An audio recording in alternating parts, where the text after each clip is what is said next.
Battle Through the Heavens. By Heavenly Silkworm Potato. Kabanata 311. Palihim na lalaking nakasuot ng itim. Sa paglipat sa kahabaan ng kalye, dumiretso si Xiaoyan sa inn na tinutuluyan niya. Ang nakapalibot na mapanghusga at mapagsamba na mga mata ay naging sanhi ng kanyang bahagyang pananakit ng ulo. Hindi niya naiwasang mapabilis ang takbo, habang dumaan siya sa ilang lansangan at pumasok sa bahay panuluyan. Pagkatapos nun, tumuloy na siya sa sarili niyang kwarto. Itinulak ni Xiaoyan ang pinto, pumasok at isinara ito ng maayos. Napasandal siya sa pinto at napabuntong hininga habang hinihimas ang kanyang noo. Medyo pagod ang mukha niya. Ang dalawang round ng eksaminasyon ay maaaring mukhang hindi gaanong, ngunit ang panlilinlang na nakatago sa likod nito ay lubhang nakabahala kay Xiaoyan. Dagdag pa rito, ang pangangailangang makipaglaban sa binata na nakasuot ng kulay abo sa mga tuntunin ng bilis sa huling round ay nagpapataas lamang ng kanyang pagod. Ang pagkontrol sa Heavenly Flame ay orihinal na isang tumpak na trabaho at ang pagpapabilis sa proseso ay higit na nagpapahina sa espiritu ng isang tao. Umiling si Xiaoyan at lumayo sa pinto, papasok pa sa silid. Nagwisik siya ng malamig na tubig sa mukha para mas magising siya. Pagkatapos nito, pumasok siya sa panloob na bulwagan at naupo ng naka-crossleg sa kama. Pinipilit ang sarili na pigilan ang udyok na matulog na lang, ipinikit ni Xiaoyan ang kanyang mga mata at inayos ang selyo para sa pagsasanay. He did his best to calm his breath at dahan-daang pumasok sa training mode. Pagkatapos ng mga taong ito ng pagsasanay, malinaw na kay Xiaoyan na nakakuha siya ng mas malaking epekto sa kaunting pagsisikap kapag nagsanay siya sa pagod na kalagayan. Ang ganitong uri ng pagsasanay ay hindi masyadong lihim, ngunit kung nais ng isang tao na maging isang malakas na tao, kailangan ng isang tao na mag-ipon ng lakas sa paglipas ng panahon anuman ang pambihirang talento ng isang tao. Sinabi ni Yao Lao na maaari lamang bumangon ng mabilis pagkatapos ng isang naipon na lakas sa mahabang panahon. Ito ang tunay na landas tungo sa pagiging matatag. Ganon din ang nararamdaman ni Xiaoyan. Habang si Xiaoyan ay unti-unting pumasok sa kanyang training mode, ang kanyang bahagyang pagtaas at pagbaba ng dibdib ay tahimik ding naging kalmado. Pagkaraan ng mahabang panahon, sa wakas ay nagkaroon ng maliit na pagtaas at pagbaba. Bahagyang nagiba ang paligid. Maraming daloy ng enerhiya, na nakikita ng hubad na mata, ang sumunod sa paghinga ni Xiaoyan at bumuhos sa kanyang katawan. Sa wakas, sumailalim sila sa refinement, na naging purong enerhiya na sumalakay sa mga ugat, buto, at mga selula sa loob ng kanyang katawan.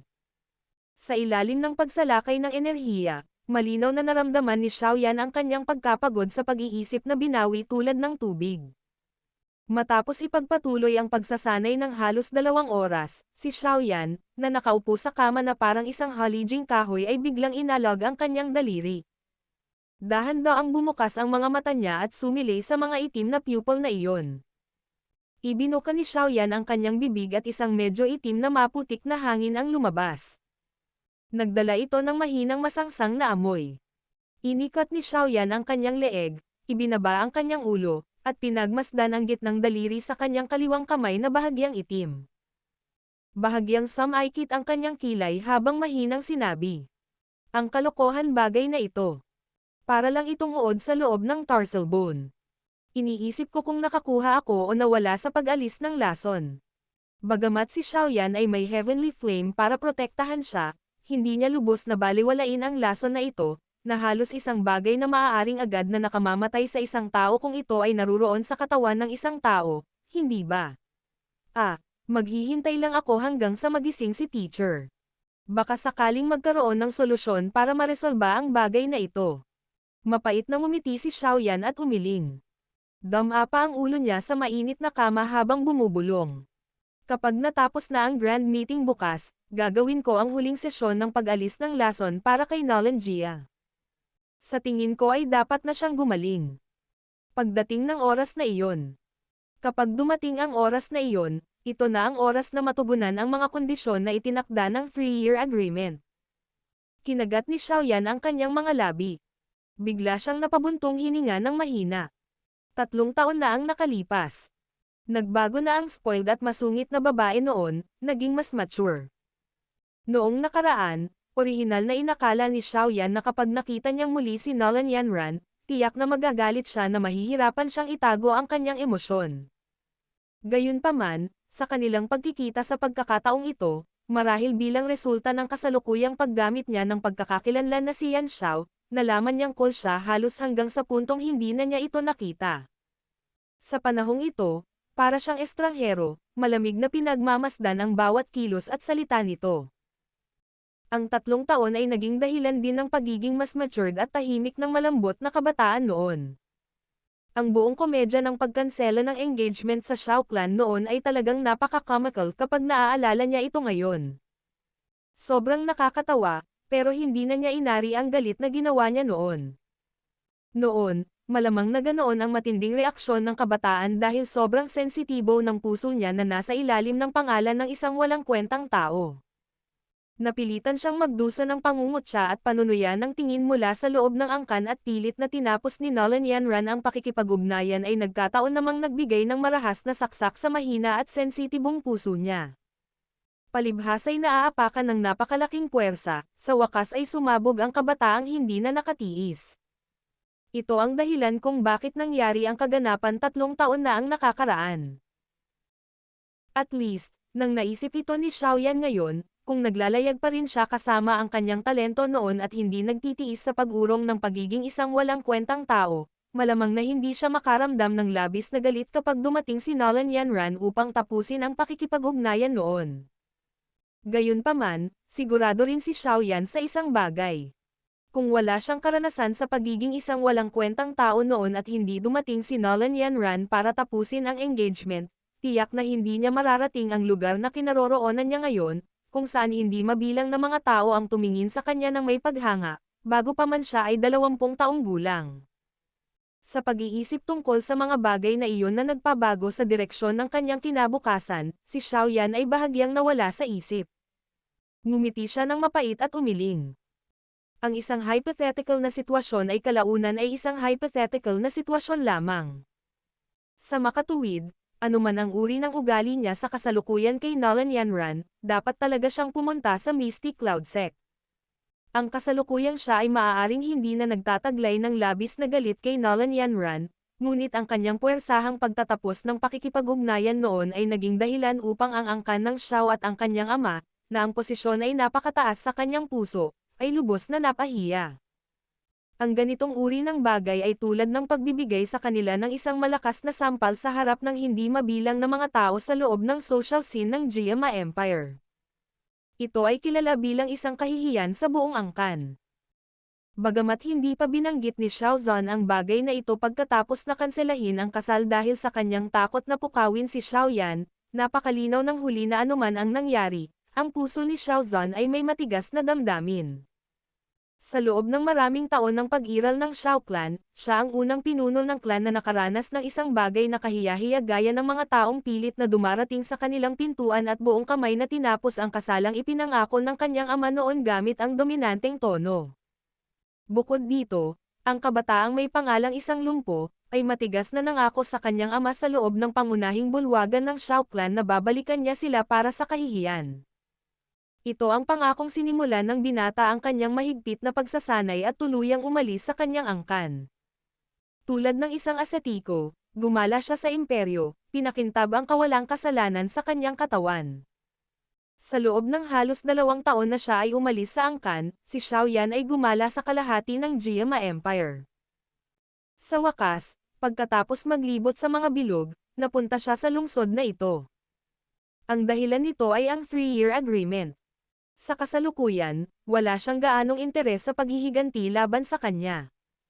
Gusto lang niyang dalhin ang balitang ito para maalis ang matigas na damdamin sa puso ng kanyang ama. After which, he would smile and laugh. Sa pagkakataong ito, hiniwalayan ko na talaga siya. Walang magdududa niyan. Sa makatuwid, anuman ang nangyari, dapat siyang magtungo sa Mystic Cloud Sect na iyon. Siyempre, kung nanalo siya laban sa kanya sa 3-year agreement, hindi inisip ni Xiaoyan ang walang ingat na pagsasabi sa kanya ng isang pangungusap, na minsan ay kumilos ng matayog at may mukha na puno ng pang-aalipuste sa harap niya.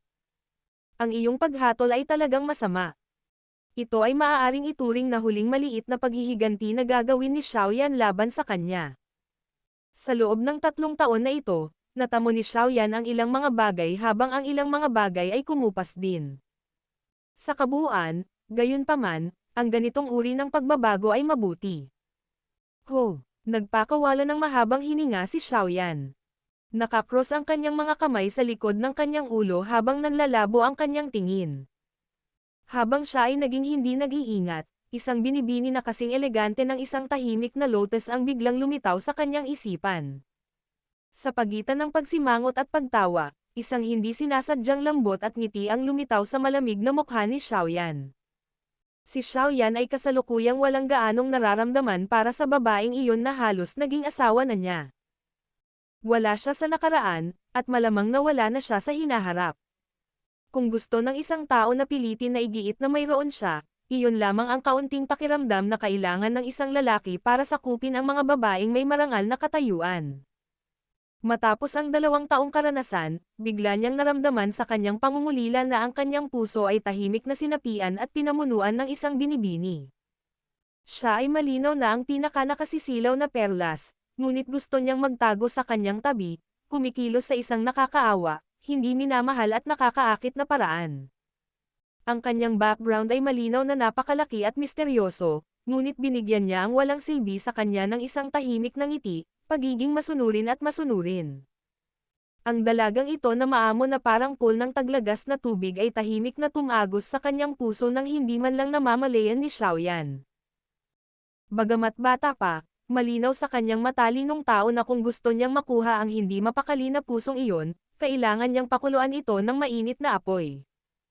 Isang araw, kapag nagkaroon ng ideya si Xiaoyan na lumingon, maiintindihan niya. Zon hintayin mo ako. Kapag naayos ko na ang mga bagay dito, pupunta ako at hahanapin ka. Habang inaalala niya ang matikas at gumagalaw na mukha, isang mainit na daloy ang damaloy sa kanyang puso habang siya ay mahinang bamulong. Ubo. Habang umuungol si Xiaoyan, isang mahinang tunog ang biglang lumitaw mula sa bubong. Sino yon? Bagamat mahina ang tunog, walang pag-aalinlangan na ito ay isang malakas na tunog nang marinig ito ng isang taong may natatanging kakayahan sa sensing ni Xiaoyan.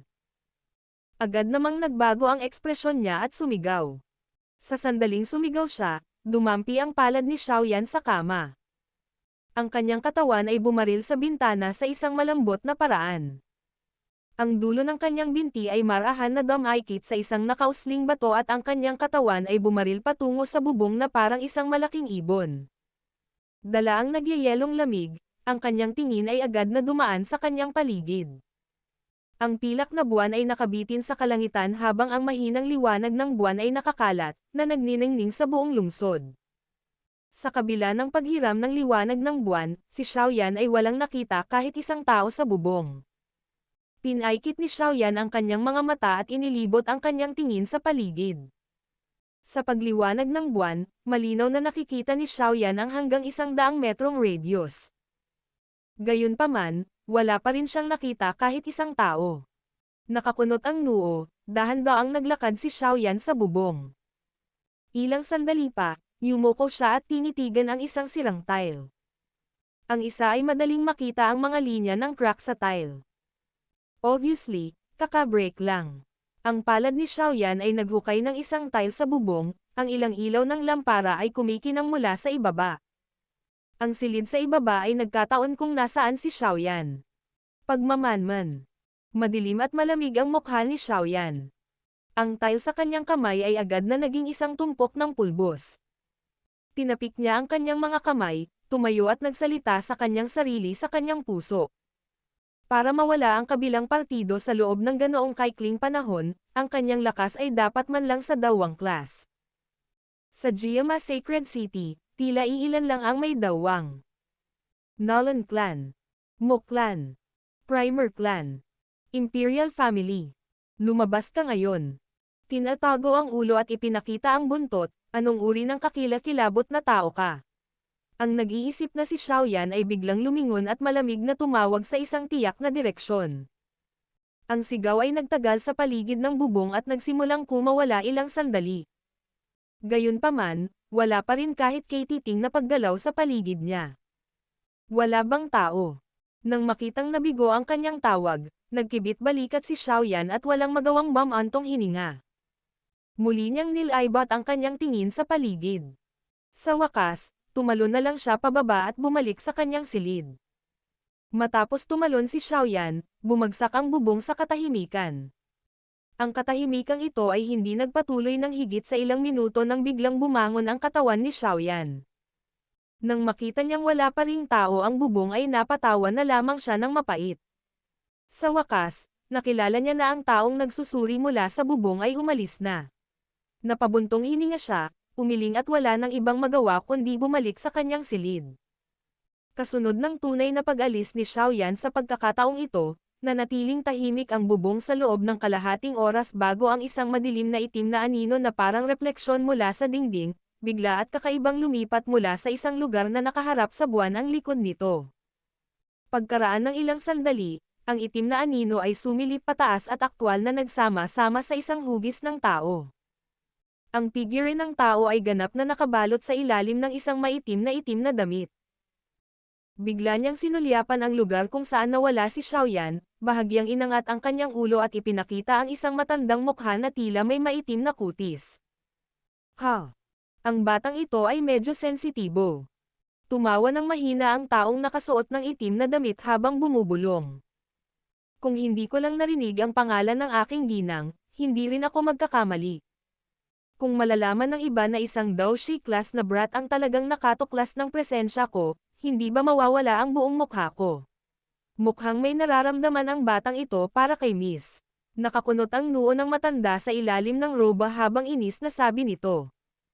Ang pinakamasakit sa ulo ay ang tunay na nararamdaman ng aking babae para sa munting lalaking ito. Hindi ito magagawa. Bagamat napakahusay ng talento ni Xiaoyan sa pagsasanay, hindi pa niya maabot ang mga kinakailangan.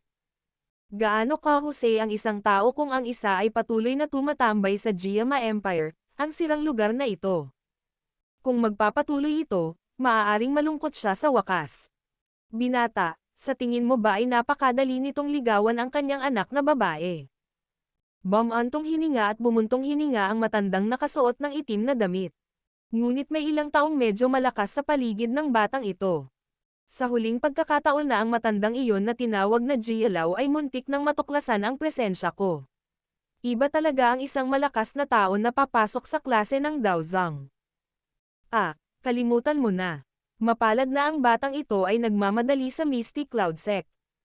Kapag natapos ko na ang mga bagay dito, makakabalik na ako para protektahan ang aking ginang.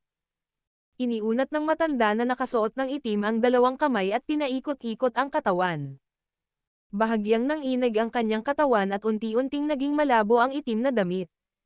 Sa wakas, ito ay naging isang madilim na itim na anino na bumaril sa kadiliman sa paraang parang kidlat bago naging ganap na tahimik. Si Xiaoyan, na bumalik sa kanyang silid, ay umupo sa tabi ng isang mesa. Inangat niya ang ulo niya at tinitigan ang bubong hanggang sa medyo sumakit ang leeg niya. Noon lang siya walang magawang ibinaba ang ulo at hinimas ang leeg. Creak. Habang tinatapik si Xiaoyan sa kanyang mga balikat, biglang itinulak ang pinto para bumukas. Isang nakangiting Haibodong ang dahan-dahang pumasok.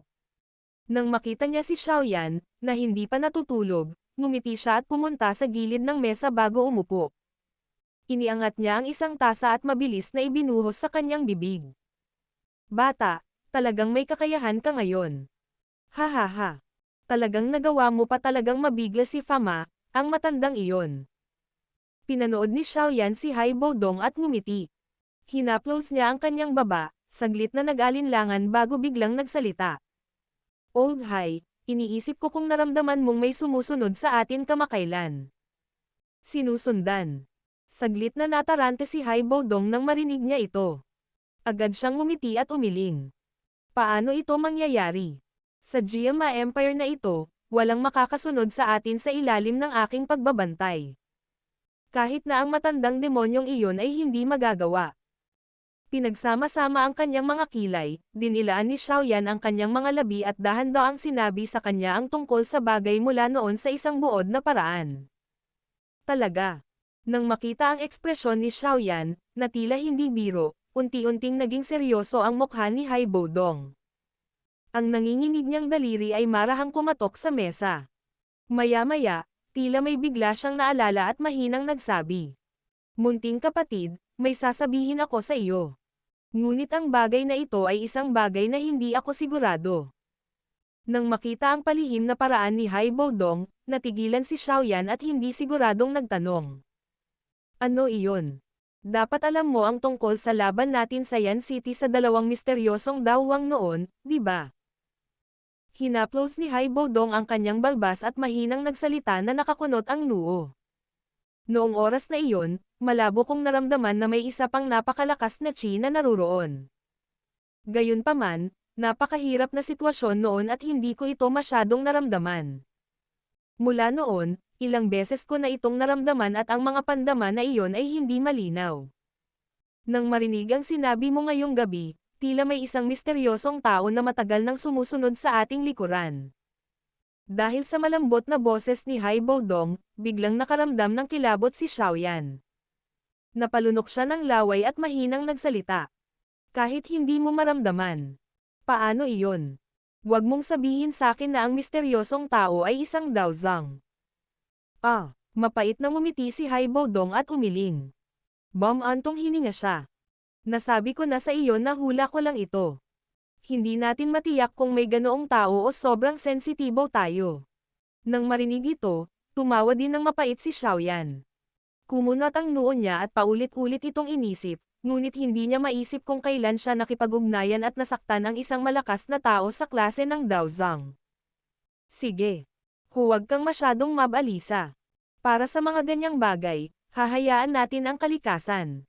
Kung talagang may sumusunod sa atin, siguradong may intensyon siya. Dahil ito ang kaso, sa tingin ko ay magpapakita siya ng maaga o huli. Tinapik ni Hai Bodong ang mga balikat ni Xiaoyan at hinaliw. Ngumiti ng mapait si Xiaoyan at tumanggo. Sa ngayon, ito lang ang naiisip niya. Hihihi. Mayroon ka bang interes na pumunta at gumawa ng isang magandang bagay ngayong gabi? Fama at Jia Lao, ang dalawang matandang iyon ay naruroon. Biglang sabi ni Hai Bodong sabay ngiti. Magkakasama kayong tatlo. Anong gusto mong gawin? Nang marinig ito, si Xiaoyan ay saglit na nawalan ng malay at agad na natigilan na sinabi. Tatlong dawang ang magkakasamang kumikilos. Kaninong bahay ang balak nilang ibaliktad? Hihihi. Huwag mong sabihin sa akin na ito ay dahil sa kulay abong binata. Pinagdikit ni Xiaoyan ang kanyang mga kilay. Maya-maya ay nagsalubong ang kilay niya habang nagsasalita. Yung taong iyon. Patuloy na nararamdaman ni Fama na may mali kaya gusto niyang tingnan ang kanyang background. Dapat mo ring malaman kung gaano kalaki ang dagok na matatanggap ng reputasyon ng asosasyon kung sino man mula sa Chuyon Empire ang kukuha ng champion spot ng Grand Meeting ng Jiama Empire. Nakangiting sabi ni Hai Bodong. Hindi ka pupunta. Ang kamay ni Xiaoyan ay dumausgas ng paalang sa kanyang lalamunan habang mahina niyang sinabi. Titingnan natin ang sitwasyon. Hindi naalis ang posibilidad na iyon. Sa pagtulong kay Fama, ang matandang iyon, sa pagkakataong ito, may utang na loob siya sa akin. Hahaha. Ngumiti ulit si Hai Bodong at sinabing. Lahat kayo walang awa. Hinayla ni Xiaoyan ang sulok ng kanyang bibig. Hindi ba masyadong madilim ang eksena sa likod ng Grand Meeting? Huwag mo akong bigyan ng kalokohan. Kung gusto mong makita ang background ng taong iyon, sundin mo ako. Tumayo si Hai Bodong. Nanginginig ang katawan niya habang papalabas ng kwarto. Sa likuran niya, nag-alinlangan sandali si Xiaoyan at sumunod. Gusto niyang makita kung talagang may ganoong kakayahan ang lalaking iyon sa murang edad, o kung may iba pang dahilan para dito. Battle Through the Heavens. Kabanata 312. Katotohanan. Sa ilalim ng kalangitan sa gabi, dalawang anino ang bumaril sa mga bubong ng iba't ibang bahay sa maliksi na paraan. Sa pagitan ng ilan sa mga bahay ay maluluwag na kalye at bagamat gabi na, maraming tao pa rin ang pumuno sa mga lansangan, na gumagawa ng ingay. Sa kabutihang palad, ang bilis ng dalawang figure ng tao sa himpapawid ay napakabilis. Kahit naianggat ng isa ang kanilang ulo, makikita na lamang niya ang dalawang itim na linya na kumikislap at naglaho. Sumunod si Xiaoyan malapit sa likod ni Haibo Dong at ang Dao Qi sa kanyang katawan ay dahan-daang bumagsak, na lumilikha ng mga alon ng tila walang katapusang enerhiya para sa mga kalamnan sa kanyang katawan. Dahan-daang damiin ang dulo ng kanyang mga paa sa bubong at mabilis na bumaril ang kanyang katawan. Nandito na tayo. Matapos sundan ng malapitan ni Xiaoyan si Haibo Dong habang sumusugod siya sa malayo, biglang nagbabala si Haibo Dong sa kanyang harapan. Nang marinig ito, tumanggo si Xiaoyan. Bahagyang yumoko ang kanyang katawan na nakasandal. Nang dumampi ang kanyang mga paa sa lupa, dahan-dahan ding idinikit ng kanyang palad ang mga tile sa bubong, na naging perpektong landing. May bahagyang mahinang tunog, ngunit maliban doon, wala man lang kahit katiting na bitek sa marupok na tiles. Tinapik ni Xiaoyan ang kanyang kamay at tumayo. Gayunpaman, hindi siya nasisiyahan sa paraan ng kanyang paglapag. Kung may klaseng dowling sa ibaba, malamang na nadiskubre niya si Xiaoyan dahil sa bahagyang tunog na iyon. Itinaas ni Xiaoyan ang kanyang ulo at tiningnan sina Fama at Jialao na komportableng nakaupo sa malaking bubong. Maliwanag, medyo matagal na silang nandito at kasalukuyang nakangiti habang nakatingin kay Haibo Dong at Xiaoyan na nagmamadaling pumunta. Pagkatapos magwalas sa bubong, nagpakita sina Xiaoyan at Haibo Dong sa tabi ni Fama at Jialao. Nagpalitan ng tingin ang apat na pares ng mata at tahimik silang lahat. Alam kong susunod ka. Nakangiting sabi ni Fama habang nakatingin kay Xiaoyan. Medyo interesado din ako sa taong iyon. Siya ay may nakakatakot na kakayahan sa ganoong edad. Ang ganitong uri ng talento ay matatawag na abnormal. Napabuntong hininga si Xiaoyan. Kung ang taong iyon ay talagang kasing edad niya sa hitsura, ito ay talagang isang dagok sa iba. Nang makita ang mahusay na paraan na ipinakita niya sa pagpino ng gamot, malamang na nasa isang Tier 4 na alchemist siya. Isang 17 taong gulang na Tier 4 alchemist. Pinilit ni Xiaoyan ang kanyang dila. Noon, nang umabot si Guhi sa isang Tier 4 na alchemist, ang kanyang edad ay halos 30. Ngunit ang taong ito ay nasa kalahati ng kanyang edad. Kung totoo ang edad niya, anong klaseng nakakatakot na tao siya kapag unti-unti na siyang tumanda sa hinaharap? Tier 7. O di kaya ay Tier 8. Ang ganitong uri ng antas ay karaniwang sapat upang tumayo sa tuktok ng kontinente ng Dao Qi.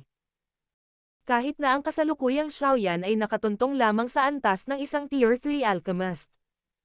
Nangyari lang ito dahil sa Green Lotus Core Flame. Kung ikukumpara nilang dalawa, ang malaking agwat sa pagitan nila ay naging dahilan ng pagkatulala ng mga tao. Hindi ito dapat posible. Nang makita ang gulat na mukha ni Xiaoyan, umiling si Fama at sinabi ang kanyang mga iniisip. Kung talagang may ganoong henyo na lumilitaw sa loob ng Chuyon Empire, matagal nang nagkaroon ng kaguluhan. Imposibleng hindi tayo nakatanggap ng kahit katiting na balita. Kung tutuusin, ang balita ng gayong talentadong 17 taong gulang na alchemist ay talagang labis na nakakabaliw. Hoy, bakit bigla mong hinuhulaan ang tungkol dito? Bilisan natin at mag-imbestiga. Kung talagang hindi ka mapakali, kung gayon. Tumawa ng mahina si Jialao sa gilid at ang kanyang kamay ay nagsagawa ng paalang na hiwa. Para sa isang malakas na tao, halos wala siyang emosyonal na pagbabago kapag pumatay ng isang tao. Ang pagpatay ng mga tao sa kanila ay para silang pumapatay ng manok. Siya ay nasa napakalalim na kaharian na hindi mapigilan ni Xiaoyan na mapangiti ng mapait. Hihihi. Alis na tayo. Ngumiti si Fama at tumanggo nang hindi nagpahayag ng anumang hindi pagkakasundo. Maliwanag, tahimik niyang inamin na ito ay isang paraan ng pagkilos na hindi imposible. Ngumiti siya kay Haibo Dong at Xiaoyan, at nanguna sa paggalaw ng kanyang katawan, kumikislap patungo sa isang marangyang patungo sa timog ng lungsod. Habang pinagmamasdan niya ang tatlong figure ng tao na dumaan sa kanyang harapan, saglit na nag-alinlangan si Xiaoyan bago niya sinimulang sundan silang mabuti.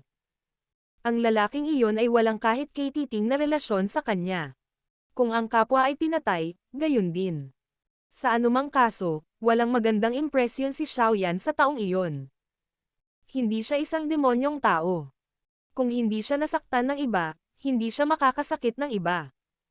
Kapag nahaharap sa mga taong walang kaugnayan sa kanya, gayunpaman, maabot pa rin ni Xiaoyan ang estado ng pagiging walang malasakit. Ang kanilang mabilis na paggalaw sa pagkakataong ito ay nagpatuloy ng ilang minuto bago ito huminto sa isang kumpas na kumpas mula kay Fama sa harapan. Ang taong iyon ay kasalukuyang nakatira dito.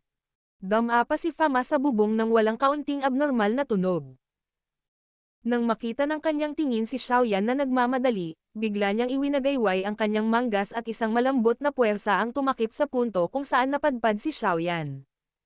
Sa pagkakataong ito, ang huli ay hindi lumikha ng kahit katiting na tunog. Nagpapasalamat na tumanggaw si Xiaoyan kay Fama bago tahimik na tumayo sa tabi ni Haibo Dong. Alam niyang sa ganoong okasyon, kailangan lang niyang maging audience. Hoy, mukhang may ginawang paghahanda ang taong ito. Biglang tumawa ng malamig si Jia Lao. Sa sandaling ito, isang lugar na medyo distansya sa harap ng kanyang mga paa ay may isang napakapinong itim na linya na nakaunat. Tumingin lang si Xiaoyan para makitang may nakasabit na dalawang maliliit na itim na kampana sa dalawang dulo ng itim na linya. Maliliit na panlilin lang. Isang kamay ang ikan-away at isang mabangis na puwersa ang tahimik na lumutang sa ere. Ang dalawang itim na kulay na maliliit na kampana ay hindi naglabas ng kahit katiting na tunog nang sila ay inalag sa kawalan. Payagan mo ako. Napangiti si Haibo Dong. Unti-unting lumalabas mula sa kanyang manggas ang kanyang nangungunot na kamay na parang bulok na kahoy. Nababalot ng malabong puting fog ang kanyang kamay. Dahil sa nagyayelong malamig na hangin na iyon, ang temperatura sa paligid ay agad na nabawasan ng malaki. Habang dahan-daang idiniin ang kanyang mga palad pababa, isang puting kulay na fog ang nakatikip sa tile. Sa wakas, mabilis itong nagsimulang kumalat palabas. Sa isang iglap, natakpan nito ang buong bubong. Ice mirror. Tinitigan ang puting kulay na fog na bumabalot sa lugar, mahinang sumigaw si Haibo Dong. Ang hamog ay mabilis na namuo, sa wakas ay naging isang layer ng manipis na yelo na tumatakip sa bubong. Lumitaw. Muli ay mahinang sumigaw si Haibo Dong. Biglang nagkaroon ng kakaibang realisasyon si Xiaoyan. Ang malawak na kalawakan ng puti at manipis na yelo ay nagsimulang maging ilusyon. Sa isang pagkakataon, ang isang maluwang na silid ay nakaproyekto sa manipis na yelo, na parang isang pelikula na pinapatugtog, na malinaw na itinatak ang lahat ng mga katawan sa loob nito sa layer ng yelo. Nang makumplito niya ang lahat ng ito, tinapik ni Haibo Dong ang kanyang kamay. Pinagmasdan niya ang nagtatakang mukha ni Xiaoyan at hindi maiwasang mapangiti at magpaliwanag. Ito ay isang maliit na panlilin lang lamang. Ginamit ko ang malamig na hangin para pumasok sa silid. Pagkatapos nito, nagsama-sama ito sa mga piraso ng yelo na hindi madaling matuklasan. Sa wakas, ang refleksyon ng mga pira-pirasong yelo na ito ay magpapakita ng lahat ng nasa loob. Napakahusay na kontrol sa yelo. Puri ni Xiaoyan. Ito ay isang maliit na pandaraya lamang at mayroon lamang itong maliit na epekto. Hindi ito nagkakahalaga ng pagbanggit. Nakangiti si Haibo Dong habang winawagayway ang kanyang kamay. Bagamat ito ang sinabi niya sa kanyang bibig, hindi itinago ni Haibo Dong ang pagmamalaki sa kanyang mukha. Nakangiti, ibinato ni Xiaoyan ang kanyang tingin sa layer ng yelo sa ilalim ng kanyang mga paa. Sa kasalukuyan, walang sino man ang silid. Malamang na hindi pa bumabalik ang binata na nakasuot ng kulay abong damit. Maghintay tayo. Sa sandaling sinabi niya ang mga salitang ito, umupo si Fama na naka-cross-legged sa layer ng yelo, ipinikit ang kanyang mga mata at nagpahinga. Ngumiti ng mapait si Xiaoyan at tumango. Nakaupo lang siya. Nang hawakan niya ang layer ng yelo, hindi niya naramdaman ang kahit katiting na malamig na hangin. Malamang na ang mababang temperatura sa yelo ay napigilan na ng Haibo Dong. Kaagad, muling naisip ni Xiaoyan ang kanyang kakayahang kontrolin ang yelo. Habang tahimik si Xiaoyan at ang iba pa, bumagsak ang bubong sa katahimikan. Nang tumagal ang katahimikang ito ng halos kalahating oras, biglang gumalaw ang pinto ng silid sa loob ng layer ng yelo. Si Haibo Dong, na nakapikit ng mahigpit, ay unang nakadama ng kung ano at binuksan ito. Idiniin niya ang kanyang mga kamay kay Fama at Jia Lao sa gilid, na may naramdaman din. Pagkatapos nito, ibinaba niya ang kanyang ulo at tumitig sa salamin ng yelo. Pagkagalaw ng pinto ng silid, dahan-dahang pumasok ang isang taong nakasuot ng kulay abong lalaki.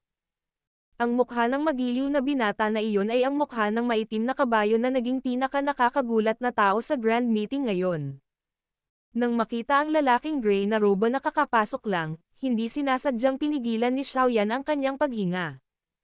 Hindi siya naglakas loob na gumawa ng kahit kay-titing na paggalaw sa kanyang katawan habang ang kanyang mga mata ay matamang nakatitig sa bawat galaw ng ibang partido.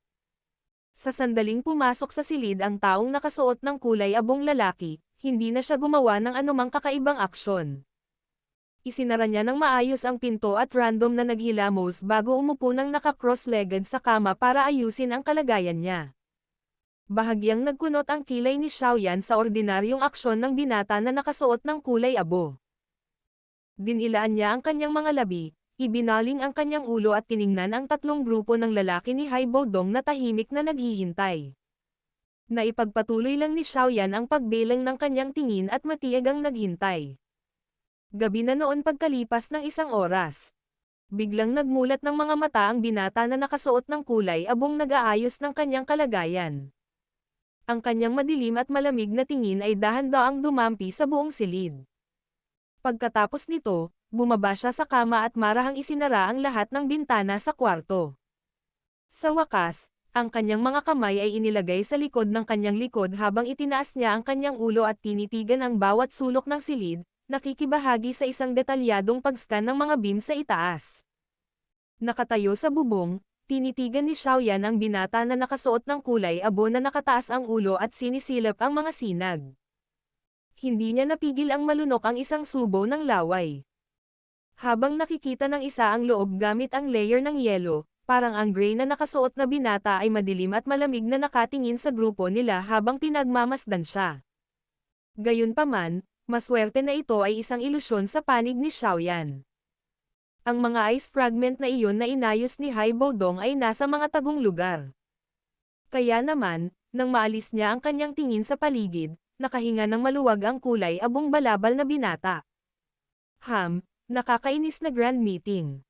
Kapag nakuha ko na ang champion position dito, sisiguraduhin kong masisira ang reputasyon ng GMA Empire's Alchemist Association. Kapag nawala ang tiwala ng mga alchemist sa association, matatapos na ito. Napilipit ang leeg ng gray na robe na binata at biglang sinabi na malamig na tumawa. Hinawakan ng kamay ng gray robe ang mukha ng binata at bahagyang kumunot ang noo niya habang mahinang bumubulong ng kung ano. Gamit ang isang pitik ng kanyang palad, lumitaw ang isang maputlang kulay pulang tabletang panggamot. Gagong appearance recovery pill.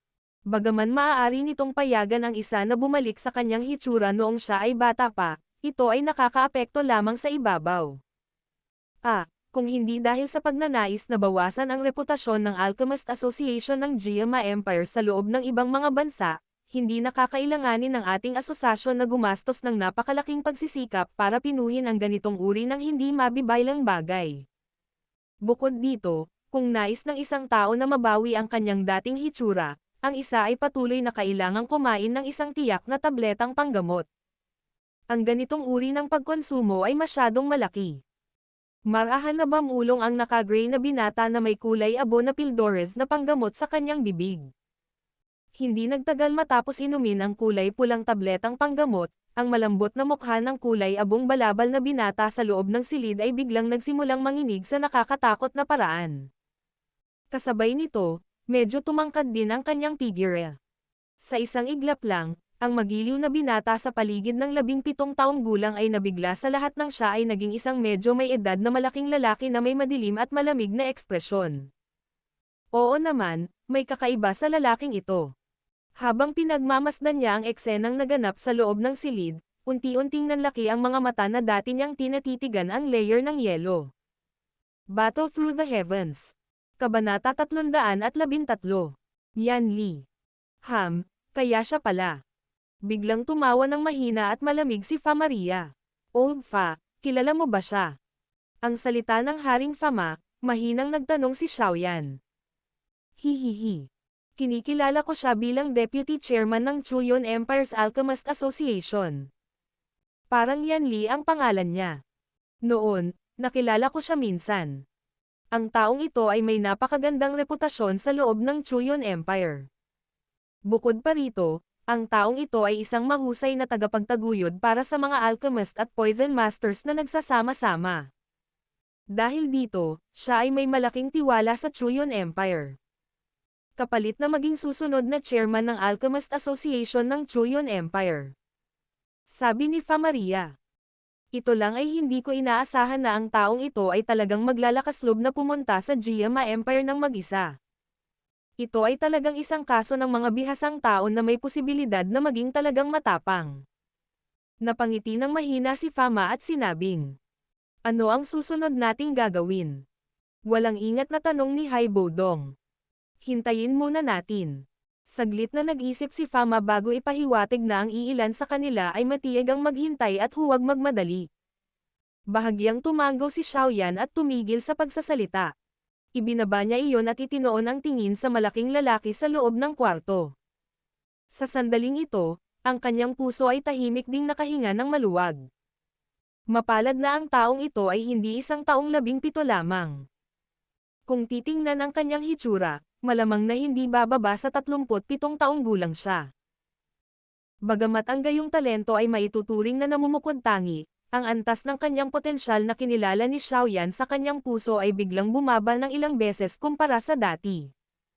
Nang ang kulay abong nakasuot ng damit na tao sa loob ng silid ay lumiliko mula sa isang malambot na binata patungo sa isang nasa katanghaliang gulang na malaking tao, isang malakas na chi ang lumabas din sa kanyang katawan. Ang puwersang iyon ay malakas at ito ay talagang may kaunting kadakilaan ng isang malakas na tao sa klase ng dawang. Malamang na ang antas ng nasa katanghaliang gulang na malaking lalaking ito ay nasa paligid ng 7 bituin na si Dowling. Ho! Medyo mas comfortable na bumalik sa orihinal kung anyo. Kahit papano, may lalabas ko ang buong 100% ng aking kakayahan. Napangiti ng may kasiyahan ang nasa katanghaliang gulang na lalaki at mahinang sinabi nang maramdaman niya ang lumalakas na puwersang umiikot sa loob ng kanyang katawan. Habang dumampi ang kamay niya sa mukha niya, parang may naalala ang middle-aged na lalaki. Bigla siyang naglakad ng mabilis papunta sa gilid ng kama. Mula sa likod ng mga kurtina ng kama, may nakita siyang itim na sinulid at marahan niyang hinayla iyon. Nang makita ni Xiaoyan, na nasa bubong, ang malaking katanghaliang lalaki na hinayla ang itim na sinulid, bahagyang nagbago ang kanyang ekspresyon. Bigla niyang iginalaw ang kanyang paningin at matiim na tumitig ang kanyang tingin sa mga kampana na kanina pa nabigla sa pulbos ni Jialao. Sa lugar na iyon, biglang gumalaw ang itim na sinulid. Hindi lamang ang mga kampana ay hindi tumunog, ngunit ang itim na sinulid ay hinayla din pababa. Kalokohan. Habang bumubulong si Xiaoyan sa kanyang puso, saglit na natahimik ang silid bago biglang tumunog ang isang mahigpit na sigaw. Sino ang nasa itaas? Gawin mo. Nang marinig ang sigaw, malamig na tumawa si Jialao. Ikinumpas niya ang kanyang kamay at biglang nawala ang kanyang katawan. Ang nakakatakot na bilis na iyon ang naging dahilan ng pagpikit ng mga mata ni Xiaoyan. Kasunod sa likod ni Jialao, ang mga katawan ni Hai Bodong at Fama ay agad ding nagbago sa banayad na simoy ng hangin at nawala sa bubong.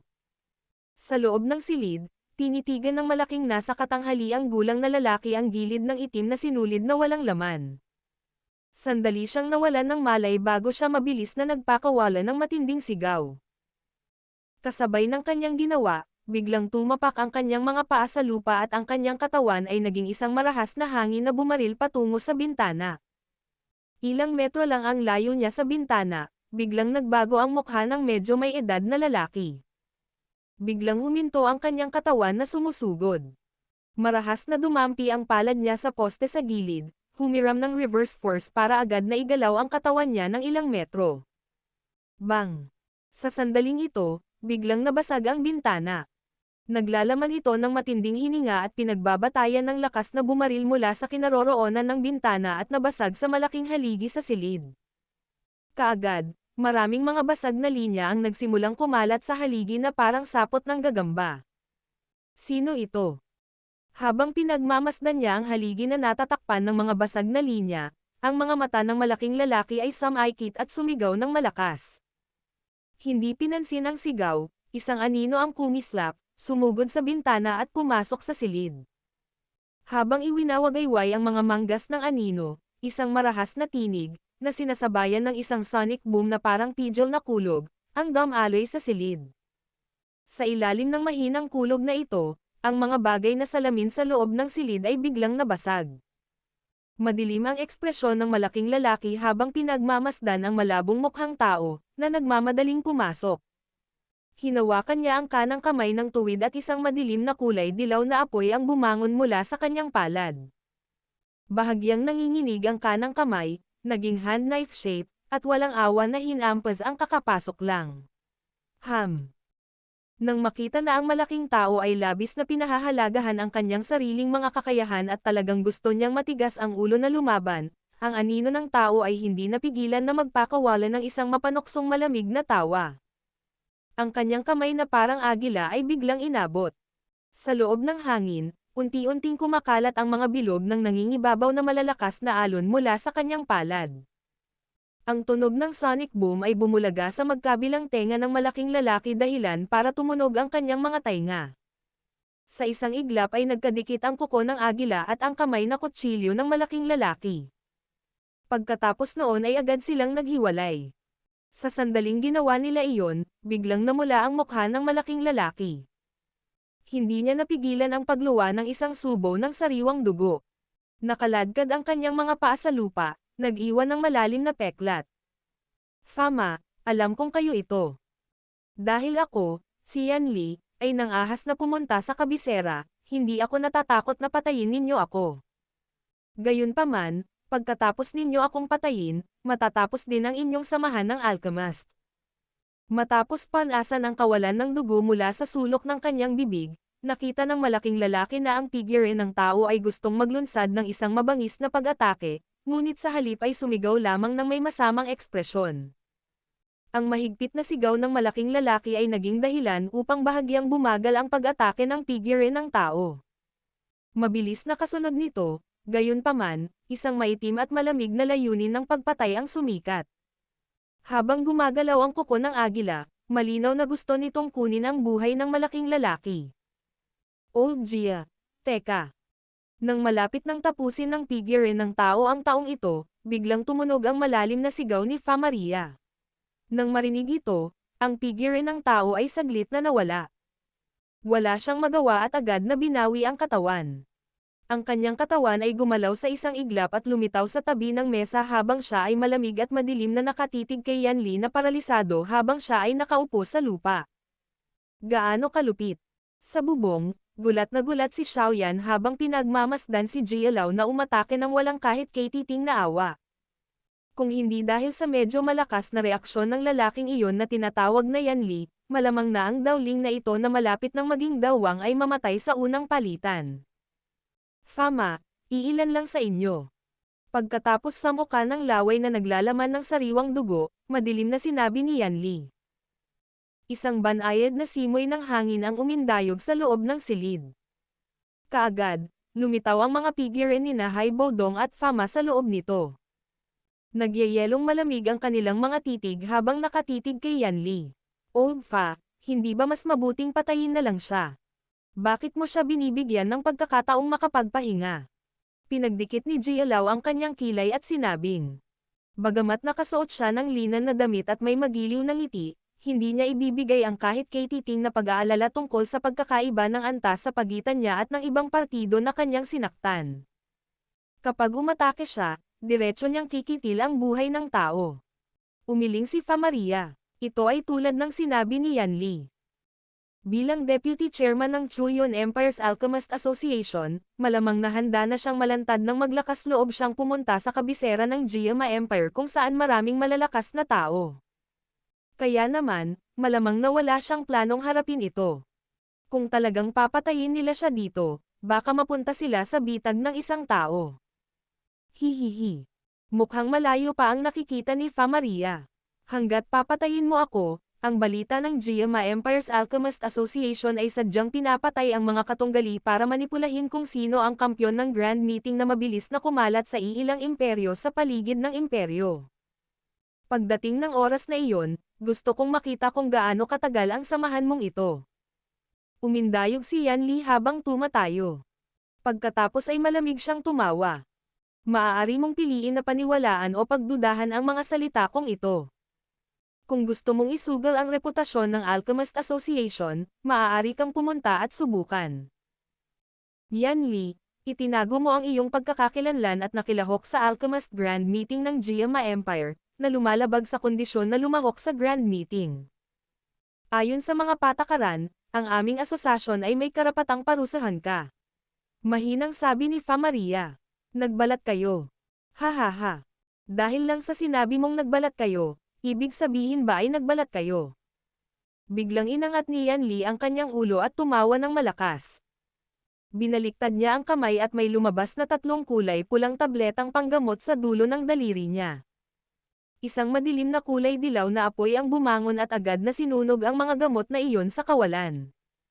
Fama, sa iyong karanasan, sa palagay ko ay narinig mo ang pangalang Appearance Recovery Pill. Tama, ang bagay na iyon ang nagpabago sa akin sa hitsura ng isang kabataan. Buong pagmamalaking tumawa si Yan Li. Ang pulang tabletang panggamot na ito ay espesyal na pinadalisay ng aming asosasyon. Nagagawa nitong ibalik sa akin ang aking dating anyo. Pagkalipas ng 10 minuto, ang aking hitsura ay muling babalik sa aking kabataang hitsura.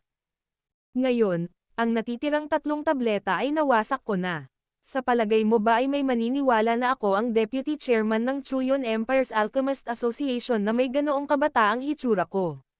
Sasabihin lang ng mga tao na ikaw, Fama, ay tahimik na pumatay sa akin dahil natatakot kang mawalan ng mukha ng ako, bilang isang tao mula sa Chuyon Empire, ay nakakuha ng posisyong kampyon. Nagdilim ang ekspresyon ni Fa Maria. Isang malamig na kislap ang sumilay sa kanyang mapupungay na mga mata. Malamig na ngumiti si Yan Li sa pabago-bagong ekspresyon ni Fa Maria. Hindi rin mapalagay ang puso niya. Ang kabilang partido ay binubuo ng 3 dawhang. Sa ganitong uri ng lineup, napakadali kung gusto nila siyang patayin. Maaaring tulad ng sinabi niya kanina, na kapag siya ay namatay, ang kanyang mga tao ay magsisimulang lumikha ng maraming chismis upang makamit ang kanilang layunin na durugan ang Alchemist Association ng Jiama Empire. Gayunpaman, sino ang hindi natatakot sa kamatayan? Si Yan Li ay hindi mainit na tao.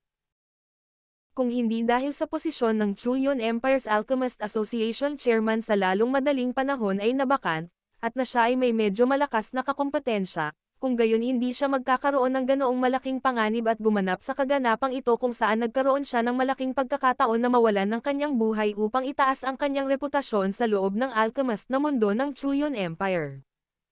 Hanggat matagumpay akong makabalik sa pagkakataong ito, ang posisyon ng chairman ng Alchemist Association ay tiyak na magiging akin. Kung hindi binabayaran ang presyo, anong gantimpala ang makukuha? Bukod dito, maaaring malakas ang kakayahan ni Fama, ngunit siya ay labis na nag-aalala tungkol sa asosasyon. Sa makatuwid, hindi siya maaaring kumuha ng ganoong malaking panganib. Bago siya dumating, malinaw na sinuri ni Yan Li ang karakter ni Fa Maria. Gayunpaman, ang pagsusuri ay isang pagsusuri lamang. Kung may mga pagbabago, tapos na talaga siya. Ho! Ang pabago-bagong ekspresyon na biglang ipinahayag ni Fama sa loob ng silid ay nagdulot ng nakakainis na kapaligiran.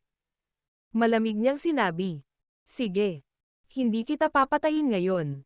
Gayunpaman, maaaring hindi ganoon kadali kung gusto mong makuha ang champion spot ng Grand Meeting. Hihihi. Hindi mo kailangang mag-alala tungkol dito. Sa Grand Meeting sa pagkakataong ito, maliban sa binata na tinatawag na Yan Xiao, walang kakaiba sa iba. Kung hindi ko kayang makipaglaban sa mga taong ito ng mga nakababatang henerasyon, paano ako makakalaban para sa pwesto ng chairman ng asosasyon?"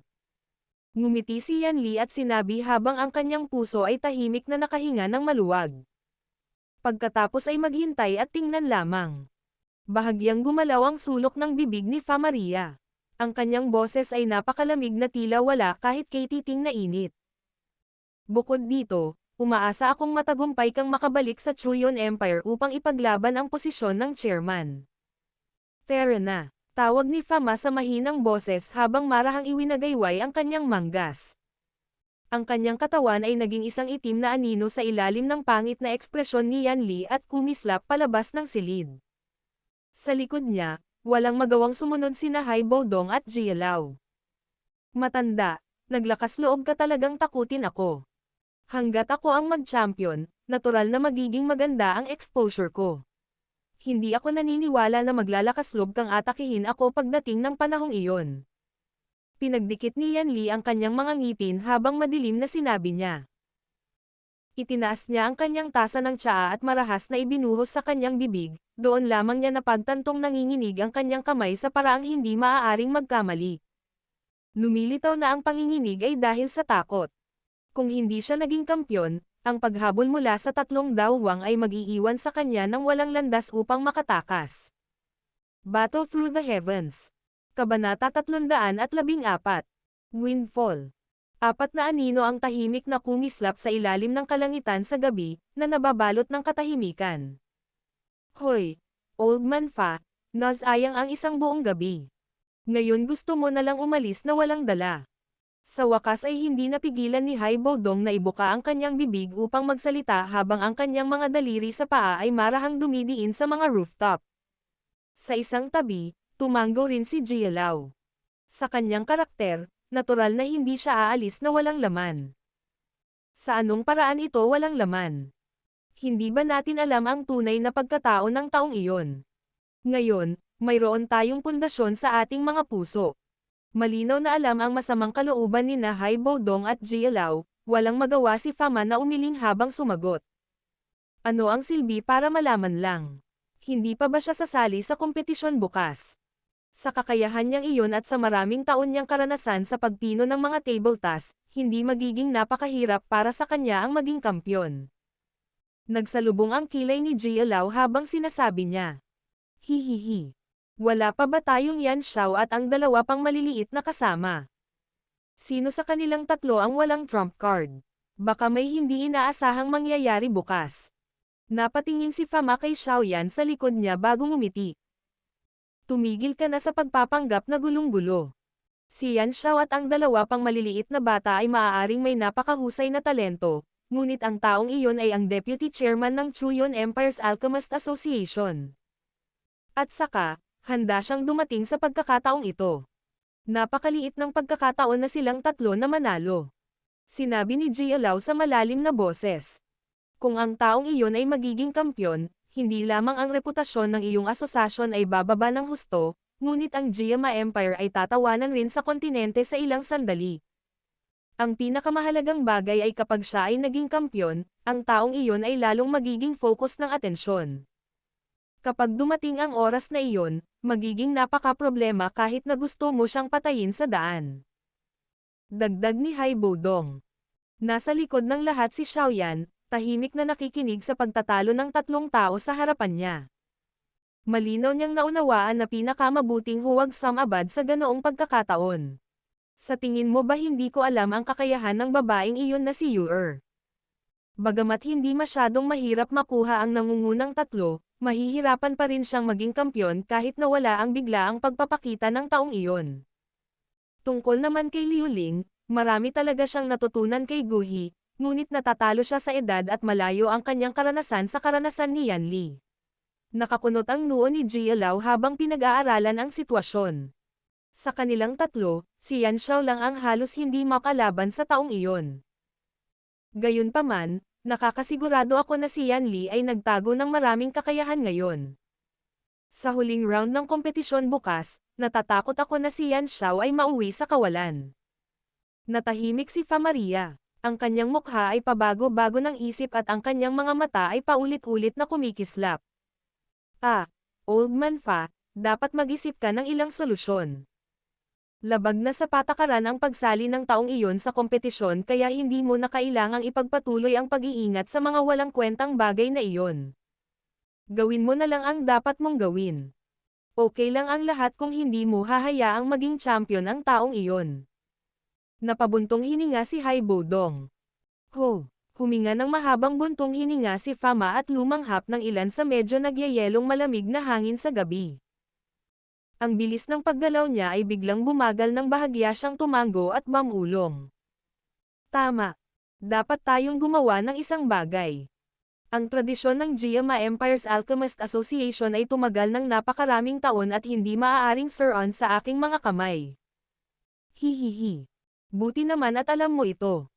Nang makitang ibinuka na ni Fama ang kanyang bibig, nakahinga rin ng maluwag sina Hai Bodong at Jialao habang nakangiti silang dalawa.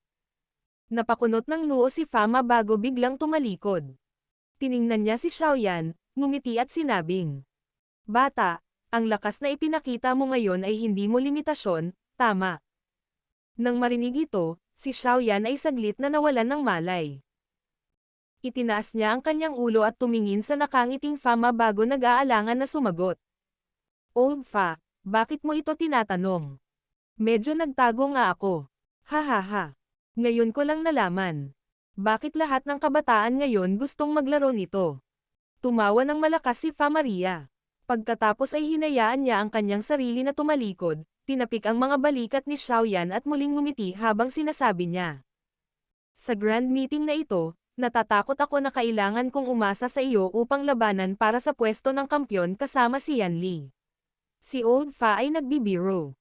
"Bagamat hindi ako mahilig magsalita ng magagandang bagay tungkol sa ibang tao, dapat mo ring malaman na ang kasama ay isang deputy chairman ng isang asosasyon. Ang isang walang karanasan na kabataang tulad ko ay mahihirapang lampasan siya." Umiling si Xiaoyan at bumuntong hininga. "Natural, hindi kami basta-basta umaasa sa iyo. Dahil ang taong iyon ay unang lumabag sa mga patakaran, kung gayon hindi ako masisisi." Napangiti ng mahina si Fama at sinabing. Kaagad, binaling niya ang kanyang tingin kay Hai Bodong at Jialao. "Kayong dalawa ay dapat munang bumalik. Ibabalik ko ang batang kaibigang si Yan Xiao sa asosasyon, may ilang bagay na kailangan kong pag-usapan sa kanya." Nang marinig ang mga salita ni Fama, natarante sina Hai Bodong at Jialao. Agad silang nagpalitan ng tingin at bahagyang tumango. Pagkatapos nito, itinaas nila ang kanilang mga kamay patungo kay Fama bago sila tumungo sa silangan at kanluran ayon sa pagkakasunod-sunod, nawala sa paningin ni Xiaoyan sa isang kisap ng mata. Pinagmasdan ni Xiaoyan ang pagkawala ng dalawa at ibinaling niya ang kanyang tingin kay Fa Maria. Sa hindi tiyak na tinig, tinanong niya. "Old Fa, ano ang pinaplano mo?" "Hihihi. Sumunod ka sa akin." Ngumiti si Fama, iginalaw ang kanyang katawan at lumipad patungo sa gitna ng lungsod kung saan matatagpuan ang Alchemist Association. Sa likod niya, nag-alinlangan sandali si Xiaoyan bago sumunod ng mabuti. Sa isang tao sa harap at isa sa likod, ang dalawa sa kanila ay mabilis na lumipad sa kalangitan ng lungsod. Makalipas ang 10 minuto, huminto sila sa Alchemist Association nang hindi nagpapalam sa sinuman. "Tara na," sinabi ni Fama kay Xiaoyan bago pinona ang daan patungo sa loob ng asosasyon. Bagamat kasalukuyang hating gabi na, ang Alchemist Association ay maliwanag pa rin, na ginagawa itong parang araw. Sa pasukan, sinusubaybayan ng malamig na mukhang gwardya ang lahat ng pumapasok at lumalabas ng hindi alam kung ano ang ibig sabihin ng pagod. Nang biglang damapo ang kanilang mga tingin sa isang matandang humahakbang patungo sa asosasyon, nagulat muna sila bago agad ang kanilang mga katawan at biglang nanlamig. Puno ng paggalang ang kanilang mga mata habang nakatitig kay Fama na dahan-daang naglalakad. Walang pag-iingat na ngumiti si Fama sa mga bantay sa pintuan. Tumalikod siya at binilisan si Xiaoyan bago itinaas ang kanyang mga paa at naglakad papasok sa asosasyon. Nang marinig ni Fama na minamadali siya, walang magawang umiling si Xiaoyan. Agad siyang sumunod ng malapit sa gulat na mga tingin ng mga gwardya. Mula noong una silang naging mga bantay sa lugar na ito, hindi pa nila nakitang tretuhin ni Fama ang isang kabataan sa ganitong paraan noon.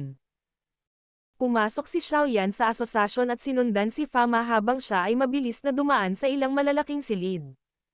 Sa panahong ito, ang maraming alchemist, na nakakita kay Fama, ay nagpakita ng paggalang sa kanilang mga mukha habang sila ay yumuko at umatras sa isang tabi. Sumunod sa tabi ni Fama, hiniram ni Xiaoyan ang kaluwalhatian ni Fama at nasiyahan sa ganitong uri ng pagtrato. Nang umakyat silang dalawa sa hagdan, ang mga alchemist na iyon sa loob ng malaking bulwagan ay agad na nagsimulang magbulungan ng pribado sa kanilang mga sarili. Mukhang ang batang iyon ay si Yan Xiao mula sa grand meeting ngayon, tama ba? Mukhang malaki ang tingin sa kanya ng chairman. Che, anong hindi kailangan ng mga salita? Isa siya sa iilang tao na makakalaban sa lalaking may kulay abong damit na iyon mula sa Chuyon Empire. Hindi ba siya papansinin? Kung magagawa niyang maging kampyon sa pagkakataong ito, malamang na siya ang pinakabatang elder ng Jiama Empire's Alchemist Association, hindi ba? Karamihan sa mga bayani ay ipinanganak na bata. Ang matandang ito ay nag-ulo sa buong buhay upang makakuha lamang ng antas ng supervisor sa asosasyon. Sinundan ni Xiaoyan si Fama hanggang sa pinakamataas na palapag ng asosasyon bago huminto sa labas ng isang silid. Pagkatapos ay tinulak ni Fama ang pinto at pumasok habang nakasunod si Xiaoyan sa likod. Lumipat ang tingin ng huli sa paligid at nakaramdam siya ng bahagyang pagtataka. Ang laki ng kwarto ay napakaluwag, ngunit ito ay tila luma. Ilang bookshelf ang nakasandal sa dingding at isang sinaunang mesa ang nakatayong mag-isa sa gitna ng silid. Umupo ka. Umupo si Fama sa likod ng mesa at nakangiting sinabi kay Xiaoyan. Oo, tumanggo si Xiaoyan at walang ingat na inilabas ang upuan bago umupo. Tahimik niyang tinitigan ang nakangiting Fama at ilang sandali pa nang sa wakas ay nagsalita siya ng nakangiti. Old Fa, kung mayroon kang sasabihin, mangyaring gawin. Kung ito ay nasa kakayahan kong tumulong, ako, si Yan Xiao ay hindi tatanggi sa iyo. Hihihi. Sa palagay ko maaari mo ring hulaan na ang pangunahing dahilan ng paghiling ko sa iyo na pumunta ay upang pag-usapan ang tungkol sa pagtulong sa iyo na maging kampyon. Gumati si Fama at sumagot. Talagang umaasa din akong makuha ang champion spot. Pero, mapait na ngumiti si Xiaoyan at ikan-away ang kanyang kamay. Alam ko, tumanggo si Fa Maria. Hinaplos niya ang kanyang balbas at sinabi ang kanyang mga iniisip. Sa round ng kompetisyon bukas, walang gaanong trick sa tanong sa pagsusulit. Ang isa ay dapat umasa sa sariling kakayahan at trump card. Sa round na iyon ng kompetisyon, ang librerag paghahari ay ganap na ibinibigay. Ang lahat ng mga bagay, kabilang ang mga sangkap na panggamot ay dapat ihanda ng sarili. Sa madaling salita, nangangahulugan ito na sa pagsusuri bukas, ang asosasyon ay hindi magbibigay ng anumang medicinal formula. Ang mga kakompetensya ay dapat umasa sa kanilang sariling koleksyon at pumunta sa mga limitasyon ng kanilang mga kakayahan upang makahanap ng angkop na mga sangkap na panggamot. Kasabay nito, sa pag-aakala na mayroon kang sapat na gamot, sa pag-aakalang mayroon kang formula na inihanda sa gamot. Pinuhin ang medicinal pill kung wala ka nito, masasabi mo lang ang iyong sarili na malas. Kinaway-kaway ni Fama ang kanyang kamay habang nakangiting nagsasalita. Dahan-daang bamuka ang bibig ni Xiaoyan. Makalipas ang ilang oras, hindi niya napigilan ang paglabas ng sumpa. Kung wala siyang Fama na maghahayag ng impormasyon, ang pinakamataas na baitang formula ng gamot na maaari niyang pinuhin sa panahon ng pagsusuri bukas ay ang mga baitang 3 formula ng gamot na paminsan-minsan ay ipinadala sa kanya ni Yao Lao. Gayunpaman, ang isang panggamot na formula ng tier na ito ay malinaw na napakahirap manalo laban kay Yan Li, Little Princess at Liu Ling, na ang mga koleksyon ay walang katulad na malawak. Bagaman ang ganitong uri ng pagsusuri ay may bahagi na nakahilig sa swerte, ang swerte ay isa ring uri ng kakayahan. Kaya naman, ngumiti si Fama at nagpatuloy. Ayon sa aking hula, na si Yan Li ay dapat magkaroon ng Tier 4 medicinal formula sa kanyang koleksyon. Sa kanyang pagkakakilanlan bilang Deputy Chairman, dapat ay ganap niyang inihanda ang mga sangkap. Tier 4. Sa kanyang kakayahan, dapat niyang pinuhin ang isang Tier 5 medicinal pill, tama ba? Kumunot ang noo ni Xiaoyan at sinabing. Oo kaya niya, ngunit ang mga pagkakataon ng pagkabigo ay masyadong mataas. Sa makatuwid, ito ay malinaw na hindi angkop para sa ganitong uri ng kompetisyon. Ngunit kahit na ito ay isang Tier 4, mukhang wala akong magagawa. Hindi ako natatakot na pagtawanan mo ako dahil sa pagiging sira, ngunit ang mga medicinal formula na nasa akin na abot kaya ko ay hanggang sa isang Tier 3 lamang. Higit pa rito, marami sa mga sangkap ng gamot ay hindi ganap na handa. Napabuntong hininga si Xiaoyan. Hihihi. Nahulaan ako ito. Ngumiti si Fama at tumanggo. Tinitigan niya si Xiaoyan at sinabing, natural akong tumawag sa iyo dahil kailangan kong manalo kay Yanli. Kaya, matutulungan kitang malutas ang problema tungkol sa formula at mga sangkap ng gamot. Gayunpaman, ito ay nasa saligan lamang ng iyong kumpiyansa na pinuhin ito. Kung ganoon, kailangan kong halos makita kung anong antas ang formula ng gamot at kung ano ang mga kinakailangan nito. Nang marinig ito, medyo natuwa si Xiaoyan. Sa yaman ng Alchemist Association, ang medicinal formula na aalisin ay tiyak na hindi magiging ordinaryo. Kung nakuha niya ang kanyang mga kamay dito ng librerya, ito ay natural na isang windfall. Siguradong hindi ka bibigwin ng medicinal formula. Ang medicinal formula na ito ay maaaring tier 4 lang, ngunit kung pag-uusapan ang halaga nito, tiyak na hindi ito mas mababa kaysa sa tier 5 medicinal formula. Baka malampasan pa ito. Bahagyang ngumiti si Fama, tumayo at naglakad sa likod ng mga bookshelf. Maya-maya, may bitbit siyang scroll na kasing itim ng tinta habang dahan-dahan siyang naglakad palabas. Well, tingnan mo. Sa tingin ko dapat mo itong magustuhan. Pinunasan ni Fama ang sinaunang ibabaw ng scroll at ibinigay ito kay Xiaoyan. Tinanggap ni Xiaoyan ang scroll gamit ang dalawang kamay at maingat na binuksan ito. Dahan-dahang iniskan ng kanyang tingin ang munting impormasyong nakatala sa ibabaw ng scroll. Ilang sandali pa, marahan niyang nalanghap ang malamig na hangin. Napakahalaga nito. Battle Through the Heavens. Kabanata 315. 3 Lines Green Spirit Pill. 3 Lines Green Spirit Pill, isang tier 4 medicinal pill. Ang isang normal na 3 Lines Green Spirit Pill ay makakatulong sa isang Daoshi na makalusot at makapasok sa klase ng Dadoshi. Kung ang isang Dadoshi ay ubusin ito ay medyo mababa ang posibilidad na tumaas ang lakas ng taong umiinom nito ng isang star at walang negatibong epekto. Ang 3 Lines Green Spirit Pill ay nahahati sa 3 iba't ibang grado. Ang bawat grade ay magreresulta sa isang extracircular pill line na mabubuo sa katawan nito. Kung ito ay makabuo ng 3 circular pill lines, nangangahulugan ito na ito ang pinakamataas na grade ng 3 Lines Green Spirit Pill.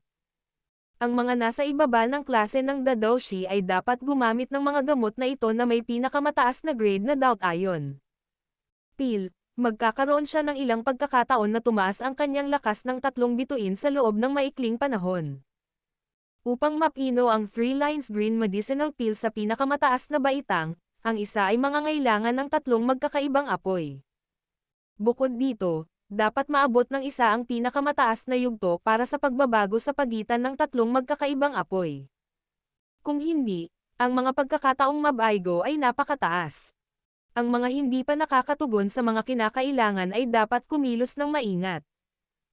Ang isang Dadoshi ay may isang pagkakataon lamang na ubusin ang 3 Lines Green Spirit Pill habang siya ay nasa loob ng klase na ito.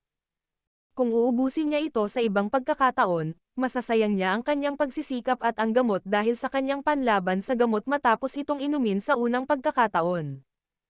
Kung ang isa ay mapopromote sa isang dowling sa hinaharap, maaari pa rin itong ubusin sa ibang pagkakataon.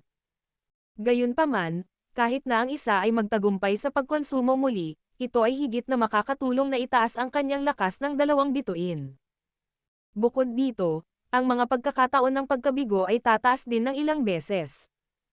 Ang mga sangkap na kailangan upang pinuhin ang 3 Lines Green Spirit Pill. Green Flame Grass, Black Sky Flax. Ang mga tingin ni Xiaoyan ay dahan-daang dumaan sa impormasyong nakatala sa scroll. Hindi niya napigil ang malunok ang kanyang laway. Karaniwang kaalaman na ang pinakamahalagang mga tabletang panggamot ay natural na mga uri na maaaring direktang magpataas ng lakas ng taong umiinom nito. Noon, ang Chi Gathering Pill na maaaring maging sanhi lamang ng isang tao na malampasan ang balakid ng pag-iipon ng puyo ng tubig ng isang tao ay naging dahilan upang magkaroon ng matinding pananabik para dito ang ilang matatanda ng angkan ng Xiao. Mula dito, makikita ng isa kung gaano kahalaga ang isang gamot na tulad nito. Ang Chi Gathering Pill, gayunpaman, ay kabilang lamang sa kategorya ng pinakamababang kalidad. Sa kasalukuyan, ang 3 Lines Green Spirit Pill na hawak ni Xiaoyan sa kanyang kamay, ay ang formula sa isang mahalagang medicinal pill na talagang maaaring maging sanhi ng hindi mabilang na dadoshi at dowling na malalakas na tao sa pagnanasa nito hanggang sa sila ay mabaliw. Ang isang mataas na tier na 3 lines green spirit pill ay may ilang pagkakataon na itaas ang lakas ng isang dadoshi ng humigit kumulang 3 bituin. Iniisip lang. Ang isang dadoshi na ang talento sa pagsasanay ay medyo mahusay ay mahihirapang gawin ito maliban kung mayroon siyang 1 hanggang 2 taon, sa pag-aakalang umasa lang siya sa kanyang sarili upang magsanay at walang anumang kakaibang engkwentro. Ang 1 hanggang 2 taon na iyon ay maaari na ngayong ganap na malutas sa pamamagitan lamang ng pag-inom ng isang maliit na tabletang panggamot. Maaaring isipin ng isang tao kung hanggang saan ang maliit na bagay na ito ay magiging sanhi ng mga malalakas na tao ng klase ng dadoshi na bumaba sa siklab ng galit. Mahigpit na hinawakan ng mga kamay ni Xiaoyan ang maitim na scroll. Pilit niyang nilabanan ang udyok na agad na gamitin ang kanyang espiritual na lakas upang aiskan ang nakakapinong impormasyon na nakapaloob dito. Sa halip, itinaas niya ang kanyang ulo at tiningnan ang nakangiting Famaria. Hindi maitago ng kanyang mga mata ang sariling pananabik at pagkagusto sa bagay na ito. Gusto mo ito, tama ba? Hindi napigilan ni Fama na magtanong nang nakangiti nang makita ang ekspresyon ni Xiaoyan. Oo, oo, paulit-ulit na tinanggaw ni Xiaoyan ang kanyang ulo. Kung ang formula ng gamot na ito ay ilalagay sa merkado, sa palagay ko ay magkakaroon ng maraming tao na kusang gagamit ng mataas na Zuan Class Chi method o kahit isang D-Class Dao technique para ipagpalat ito. Nakangiting sabi ni Famaria. Oo, tumanggaw si Xiaoyan. Ang 3 lines green spirit pill na ito ay talagang nagkakahalaga ng ganoong halaga. Ang 3 lines green spirit pill na ito ay isang kayamanan na matagal nang itinatago ng aming asosasyon sa aming koleksyon. Ang hawak mo sa iyong kamay ay isang kopya lamang nito. Gayunpaman, ang pagkopya lamang sa formula na naubos ng 5 taon ng aking panahon. Sa loob ng asosasyon, ang tanging kopya maliban sa orihinal na formula ng gamot ay nasa iyong mga kamay. Sinabi ni Famaria. Dahil ito ay isang kopya ng carbon, maaari lamang itong basahin ng 1 beses. Matapos itong ganap na basahin, ang natitirang espiritual na lakas na nakapaloob dito ay ganap na mawawala.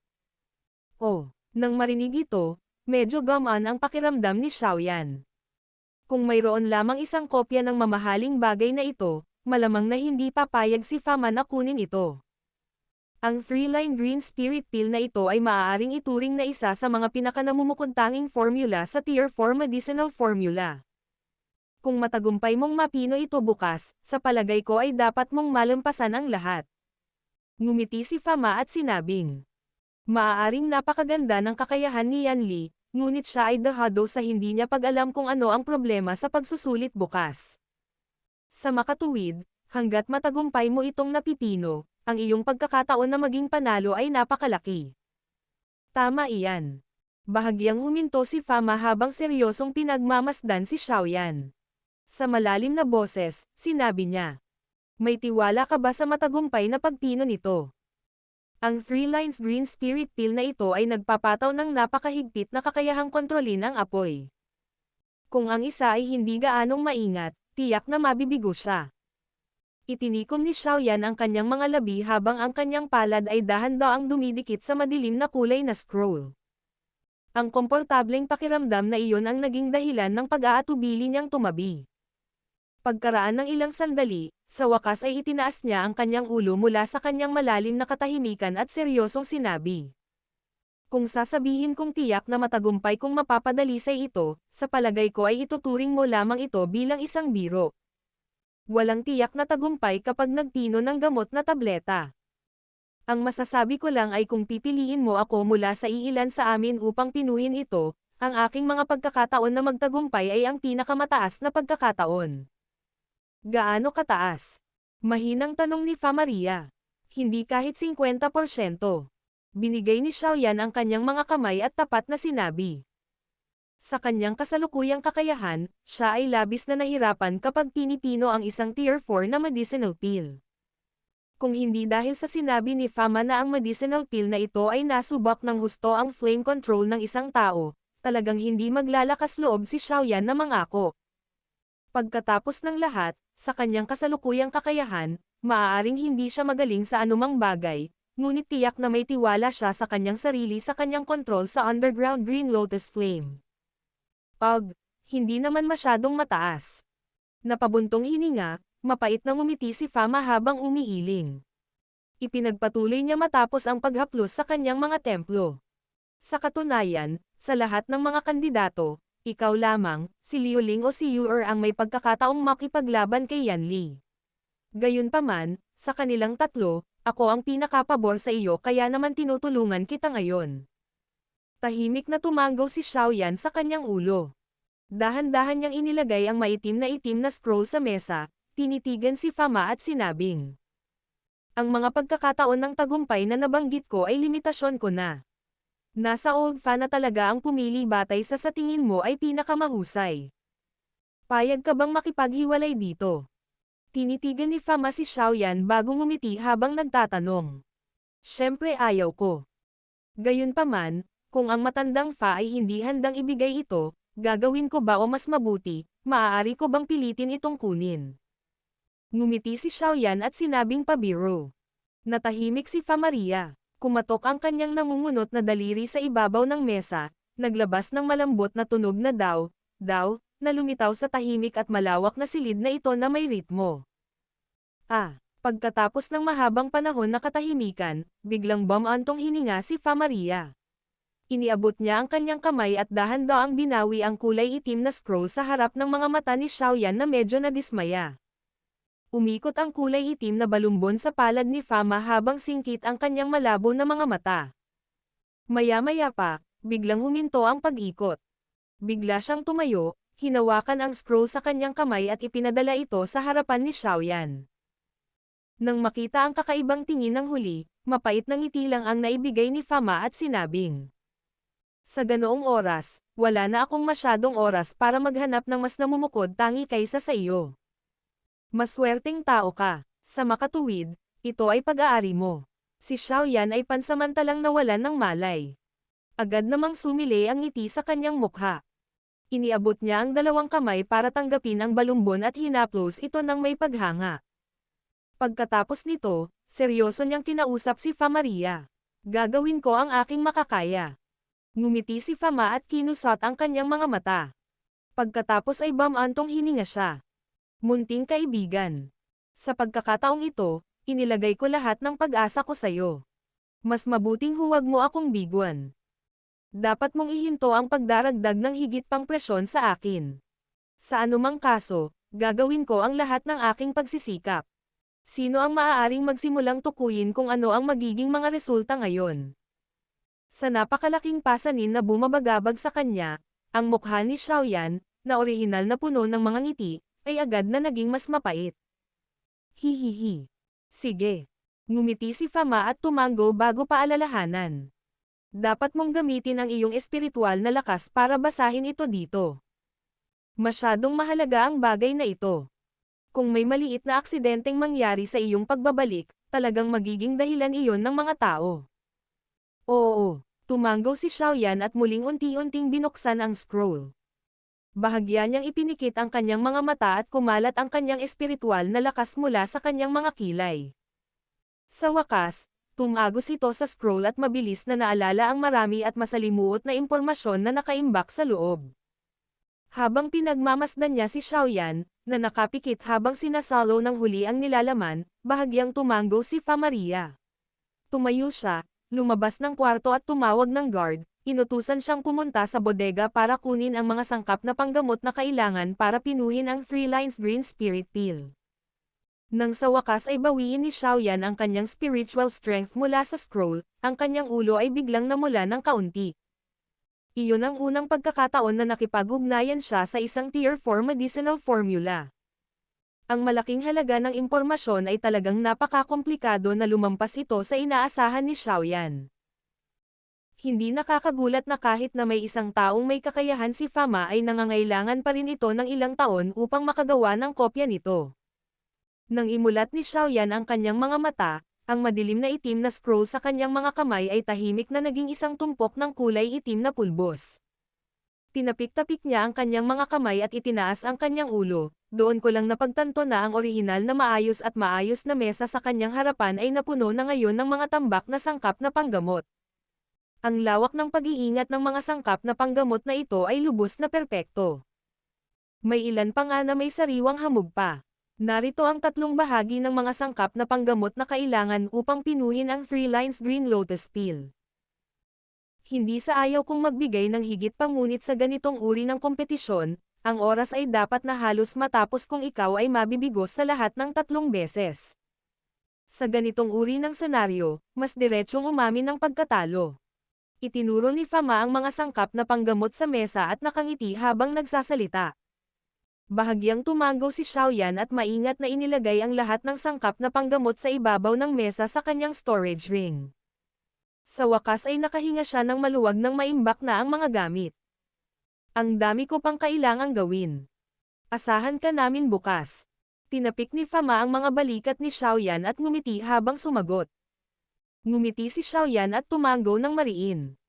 Pagkatapos ay inulit niya kay Fa Maria. Magtiwala ka na gagawin ko ang lahat ng aking pagsisikap. Kung gayon, umaasa ako na makakamit mo ang magagandang resulta. Bukod pa rito, kung may pagkakataon sa hinaharap, maaari mo bang ipakita sa akin ang iyong tunay na hitsura? Tumawa ng mahina si Fa Maria. Na may bahagyang nanigas ng ngiti, tumango si Xiaoyan. Magkakaroon ng pagkakataon. Sige, medyo gabi na. Old Fa, aalis muna ako. Magkita tayo bukas sa grand meeting. Dahil sa ayaw niyang patuloy na masangkot sa paksang ito, pinagdikit ni Xiaoyan ang kanyang mga kamay patungo kay Fama, tumalikod at dahan-daang lumabas ng pangunahing pinto. Habang pinagmamasdan niya ang unti-unting pagkawala ng likod ni Xiaoyan, bumantong hininga si Fama at mahinang sinabi. Munting kaibigan, umaasa ako na maaari kang manalo. Kung hindi, magdaranas ako ng malaking pagkawala.